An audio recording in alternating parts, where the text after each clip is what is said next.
1차 세계대전 중인 1916년 5월 영국 커즌가의 저택에서 엄숙한 장례식이 열립니다. 군의 고위직 간부들로 보이는 사람들이 조문을 하고 있고 참전용사로 보이는 팔없는 사나이가 그들을 맞이하고 있습니다. 죽은 이는 에드가 브로디라는 소설가이자 현재 전쟁에 참전 중인 군인인데 휴가를 나와서 갑작스런 질병으로 죽게 되었다고 팔없는 사나이가 설명합니다. 하지만 그곳은 에드가 브로디의 위장 장례식이었습니다. 신문을 통해 자신의 상황을 알게 된 브로디는 비밀 첩보원 사무실에 찾아갑니다. 수석 첩보원 R은 비밀 작전을 위하여 장례식을 기획했다고 밝힙니다. 그리고 현재 중동 전쟁 상황이 위급한 단계에 있으며 독일 첩보원을 찾아서 시급히 제거해야 한다고 설명하며 아셴덴이란 이름으로 바꾸고 스위스에 잠입할 것을 명령합니다. 또한 그와 함께 할 동료로 장군이라 불리는 사람을 소개합니다. 스위스에 도착한 브로디, 그러니까 아셴덴은 엑셀시어 호텔에 투숙하게 되는데 프론트맨을 통하여 자신의 아내가 먼저 와 있다는 이야기를 듣습니다. 그녀 또한 위장 아내인 것이죠. 방으로 들어선 아셴덴은 자신의 아내 역할을 하는 여인에게 추근되는 마빈을 만나게 되고 금발의 미인 엘사 캐링턴과 인사하게 됩니다. 이어서 장군 또한 그 방에 도착하면서 팀이 완성됩니다. 아셴덴은 장군과 엘사에게 알이 지시한 임무를 알려줍니다. 일단 랑겐도우란 마을에 가서 교회 오르간 연주자와 접선해야 한다고 이야기하고 장군과 함께 갈 것을 요청합니다. 랑겐도우의 교회에 도착한 두 사람은 오르간 연주자와 만나려 사전에 약속한 접선 신호의 의미로 촛불을 켭니다. 연주자는 오르간에 앉아서 연주를 하는 것 같은데 두 사람이 왔음에도 아무런 반응을 하지 않습니다. 이상함을 눈치챈 두 사람이 오르간에 다가가자 연주자가 뒤로 쓰러지고 목이 졸라 죽어있음을 알게 됩니다. 두 사람은 연주자가 무언가를 꼭 움켜쥐고 있는 걸 확인하게 되는데 그것은 단추였습니다. 그들은 단추가 살인자의 것이라고 확신하게 됩니다. 두 사람이 랑겐도우에 가 있는 사이 엘사는 계속 추근되는 마빈과 시간을 보내고 있습니다. 두 남녀는 마차를 타고 주변을 관광하다가 호텔 카지노장에 들어가서 게임을 합니다. 이때 아셴덴과 장군이 돌아오게 되고 엘사는 그들에게 상황을 물어봅니다. 세 사람이 대화하던 중 실수로 손에 쥐고 있던 단추를 게임판에 떨어뜨리게 됩니다. 마침 그 단추가 놓인 곳이 당첨이 되어 장내에 폭소가 터지고 마빈이 단추가 당신 거 아니냐며 한 노신사를 지목합니다. 그는 아셴덴이 전날 호텔방으로 들어갈 때 마주쳤던 강아지 주인 케이포였습니다. 의심을 하게 되는 아셴덴과 장군은 이야기를 하던 중 케이포가 오전에 랑겐도우에 갔다 온 사실을 알게 되며 그가 살인자이자 독일 첩보원이라고 확신하게 됩니다. 그들은 함께하는 식사 자리에서 의도적인 상황을 연출하여 케이포와 함께 등산을 가기로 약속합니다. 그리고 함께 등산을 하며 케이포를 제거합니다. 거사 후 스위스 전통축제에 참여하는 세 사람은 조용한 분위기에서 술을 마십니다. 엘사는 무언가 잘못되었음을 감지했는지 불안해합니다. 아셴덴은 그런 엘사에 대하여 의아해하고 장군은 주변 여자에게 작업을 거는데 여념이 없습니다. 그때 호텔에 도착한 긴급 정보를 확인하게 되고 그들이 제거한 노신사 케이포가 사실 무고한 사람이었음을 알게 됩니다. 엘사와 아셴덴은 당혹스러워하고 장군은 크게 웃습니다. 하지만 엘사는 혼란스러워합니다. 분명 단서가 되었던 단추는 케이포 것이 맞는 것처럼 보였는데 말이죠. 엘사는 괴로워하며 자리를 떠나고 아셴덴이 따라 나섭니다. 그리고 서로 괴로운 마음들을 나누면서 사랑의 감정을 확인합니다. 엘사는 이 일을 그만둘 것을 권하고 아셴덴은 호텔방에서 사직서를 씁니다. 때마침 마빈이 전화를 걸고 장난을 칩니다. 그리고 방에 찾아온 장군에게 자신들은 진짜 부부가 되었다며 떠나겠다는 말을 합니다. 이에 장군은 전쟁 중에 떠나는 게 어딨냐며 알이 결코 사직서를 수리하지 않을 것이라 이야기합니다. 하지만 아셴덴은 이 생활이 너무 질렸다면서 당장 그만두겠노라 강조합니다. 장군은 중요한 정보를 얻었는데 그에 대한 판단만 해달라면서 자기와 마지막으로 함께 확인해달라고 부탁합니다. 엘사는 만류하지만 아셴덴은 잠시 확인만 해주겠다고 방을 나섭니다. 자신의 방으로 인도한 장군은 방에서 간밤에 함께한 여자를 소개하며 그 여자의 약혼자가 큰 초콜릿 공장에서 일을 하는데 실은 그곳이 독일 스파이들의 중요한 정보교환 센터라는 제보를 했다고 이야기합니다. 그리고 그들이 찾는 독일 첩보원도 그녀가 알고 있다고 알려줍니다. 아신데는 곧바로 엘사에게 전화하여 상황을 설명하고 장군과 함께 초콜릿 공장에 갑니다. 그곳에서 그들의 정체를 알아본 직원에 의하여 두 사람은 쫓기게 되지만 여자의 약혼자인 칼을 통하여 독일 첩보원의 이름을 알게 됩니다. 그리고 그들은 그를 추적하게 됩니다. 히치콕 감독의 과소평가되고 인기 없는 작품 중 하나인 비밀 첩보원은 서머셋 몬의 소설을 원작으로 하고 있습니다. 영화는 39계단에서 시작하여 사라진 여인까지 이어지는 연속된 걸작 시리즈 중 하나인데 그는 3년도 안 되는 기간 동안 5편의 훌륭한 작품을 만들어냈습니다. 히치콕은 이 작품을 통하여 애국심의 이름으로 시작했으나 명분적 살인으로 종결되는 정치적 편법에 불과한 스파이 세계의 이면을 탐색합니다. 히치콕 감독의 기술적인 연출 포인트를 몇 개 정리해 보겠습니다. 랑겐도우에서 아신덴과 장군이 오르간 연주자와 접촉하러 교회로 들어갑니다. 그런데 교회 입구에서부터 불안감을 가중시키는 단음조의 소음이 귀를 때립니다.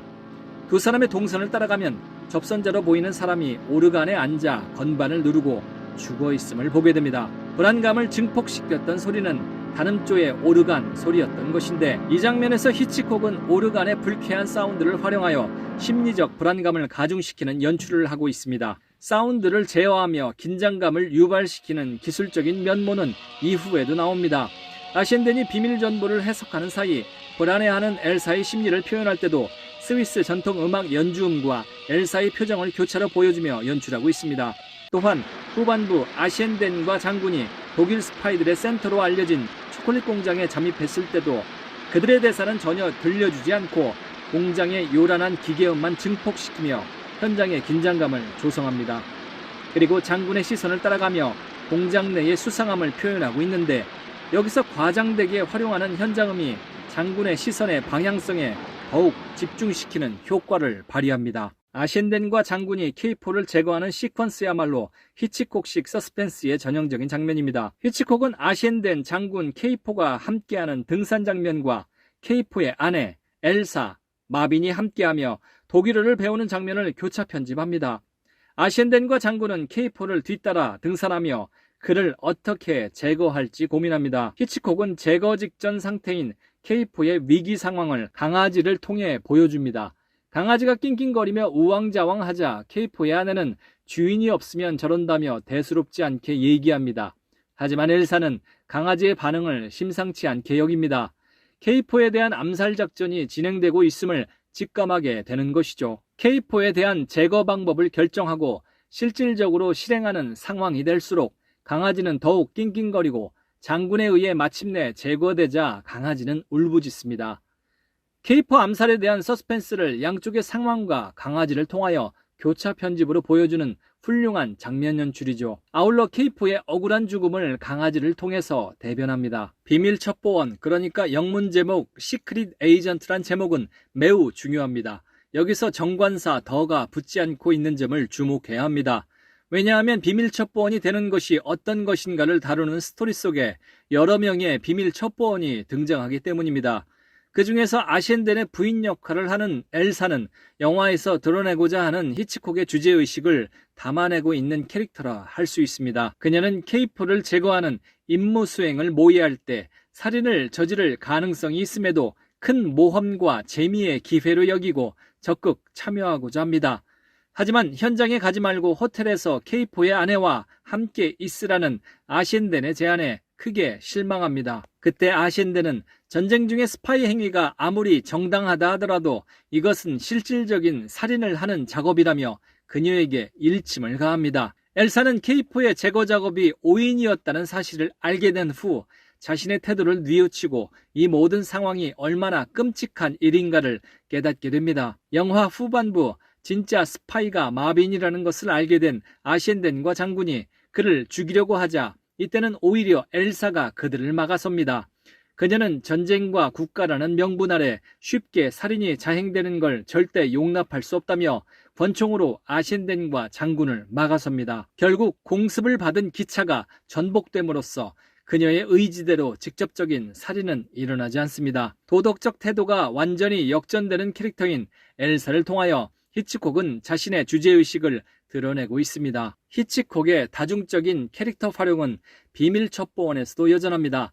내키지 않게 스파이 노릇을 하는 아셴드는 실제로는 소설가 에드가 브로드입니다. 엘사는 가짜 아내로 아셴덴에게 지급되는 인물입니다. 매력적인 모습으로 시종일관 엘사에게 추파를 던지는 마비는 그들이 열렬히 찾았던 독일 첩보원이었습니다. 초콜릿을 사는 평범한 모습의 스위스 노인이 봉투를 뜯어내자 거기엔 비밀 메시지가 들어있습니다. 노인도 비밀 스파이였던 것이죠.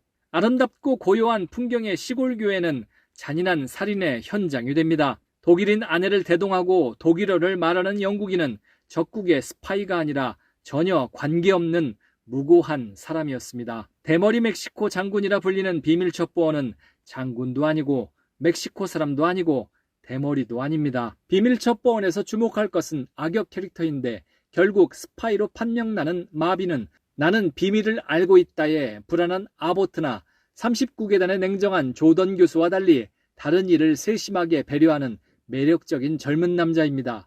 이러한 캐릭터 설정은 이후 할리우드에서 만든 영화들에서 여러 번 다뤄집니다. 사실 영화에서 가장 부도덕한 캐릭터는 살인에 대한 대가를 지불받고 그것을 자신의 명예 문제라고 하면서 굳이 살인을 저지르려고 하는 장군입니다. 착취는 스파이를 규정하는 특성이며 히치콕은 악의적으로 사람을 이용하기 위해 유혹하는 장군의 특성을 통해 그것을 구체화시킵니다.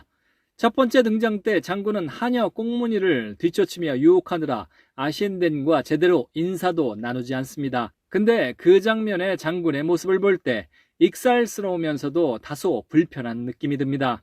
아셴덴은 그를 레이디 킬러라고 명명합니다. 이에 알은 여자뿐만이 아니라고 이야기합니다. 불편한 이중성이 장군의 캐릭터를 설명하는 방식입니다. 스위스에서 엘사가 아셴덴의 부인 역할이라는 이야기를 듣자 자신은 왜 그런 역할이 없냐며 격하게 화를 내다가도 아셴덴의 설득에 태도를 바꿔서 엘사에게 추군됩니다. 그는 또한 인물한 명문하에 명백히 잘못된 사람을 살인했음에도 아무렇지도 않은 듯 크게 웃어넘깁니다. 마빈도 장군과 비슷한 구도에 있는 캐릭터입니다.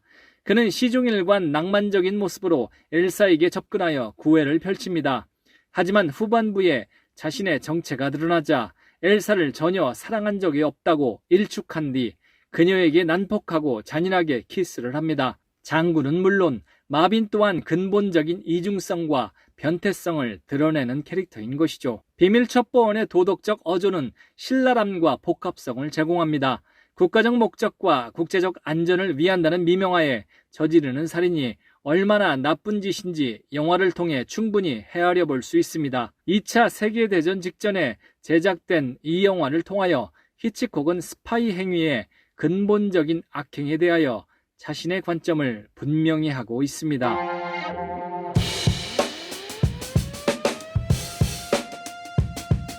클로드 샤브롤과 에릭 로메르가 당신에 관해 쓴 책에서 지적했듯이 이 영화에는 당신의 이후 작품들에서 반복적으로 나타나는 새로운 기법이 있습니다. 악당이 매혹적이고 탁월하고 매너가 좋은 인물로 나온다는 겁니다. 실제로 악당은 대단히 호감을 갖게 합니다. 관객들의 마음을 끌어당기는 거죠. 이 영화에는 아이디어가 풍부하지만 그것들을 스크린에 제대로 구현하는 데는 실패했다고 할 수 있습니다. 이런 종류의 모험 영화에서는 주인공이 확실한 목적을 갖고 있어야 합니다. 그래야 영화가 전개되면서 힘도 붙고 관객을 영화 속으로 강하게 끌어들이게 되는 겁니다. 관객들은 주인공을 성원하게 되고 주인공이 목표에 도달할 수 있도록 기꺼이 돕고 싶다는 느낌을 갖게 되는 거죠. 하지만 비밀 첩보원의 주인공인 존 길거드는 어떤 임무를 맡고 있지만 그 일이 별로 내키지 않기 때문에 임무 수행에 소극적으로 행동하게 됩니다. 그의 임무란 게 사람을 죽이는 거죠. 그렇습니다. 주인공이 자신의 임무에 대해 소극적이기 때문에 영화는 역동적이지 못하고 정적으로 돼버립니다. 영화가 제자리에서 공존하고 앞으로 나아가질 못하는 겁니다. 이 영화의 또 다른 결점은 아이러니하고 역설적인 상황이 너무 많다는 겁니다. 즉 뜻하지 않는 방향으로 운명이 꼬이는 경우가 자주 있다는 것이죠. 기억하시겠지만 주인공이 마침내 살인을 감행하겠다고 마음을 굳히고 난 뒤 그는 엉뚱한 사람을 죽임으로써 이를 망치게 됩니다. 관객들의 눈으로 보면 별로 유쾌하지 않은 일이죠.